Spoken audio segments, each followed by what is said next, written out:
মাননীয় স্পিকার, কেন যেন অপ্রিয় বিষয়গুলো আমার ভাগেই আসে। গতকাল টিআইবি একটি রিপোর্ট দিয়েছে, সেই রিপোর্টে বলা হচ্ছে সরকারের 100 দিনে 605টি খুন। আমি আশা করেছিলাম মাননীয় স্বরাষ্ট্রমন্ত্রী আজকে এখানে উপস্থিত থাকবেন, কিন্তু আমি সামনে তাকিয়ে দেখলাম মাননীয় স্বরাষ্ট্রমন্ত্রীর আসনটি খালি, অর্থাৎ তিনি উপস্থিত নাই। কি আর করা, তার অনুপস্থিতিতেই বলি। সরকারের প্রথম 100 দিনে দেশে হত্যা, অপহরণ সহ বিভিন্ন অপরাধে উদ্বেগজনক হারে ঘটেছে বলে দাবি করছে ট্রান্সপারেন্সি ইন্টারন্যাশনাল বাংলাদেশ।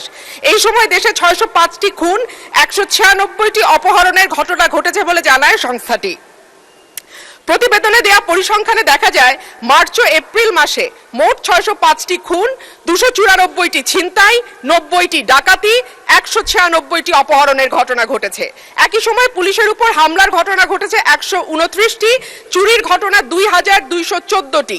এছাড়া নারী ও শিশু নির্যাতনের ঘটনা ছিল 3496টি। আলোচিত সময় ধর্ষণের শিকার হয়েছে 78 থেকে 102 জন, গণধর্ষণের শিকার 30 থেকে 36 এবং ধর্ষণের শিকার শিশুর সংখ্যা 49 থেকে 71 জন।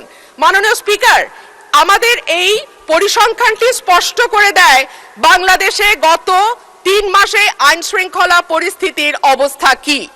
আমি বলেছিলাম যে এই সরকারের অর্থনীতি এবং আইন শৃঙ্খলা এই দুটো বিষয়ে যারা মন্ত্রণালয়ের দায়িত্বে আছেন তাদের উপরে নির্ভর করবে 50 ভাগ এবং বাকি 50 ভাগ অন্যান্য মন্ত্রণালয়ের উপরে, যে এই সরকারটি কতটুকু সফল বা ব্যর্থ হবে। আজকে মাননীয় স্বরাষ্ট্রমন্ত্রী সংসদে উপস্থিত থাকলে আমার পক্ষে সহজ হতো আরো স্পষ্ট করে বলা যে এই সরকারের সফলতার 50 ভাগ দায় অর্থ এবং স্বরাষ্ট্রমন্ত্রীর উপর নির্ভর করে।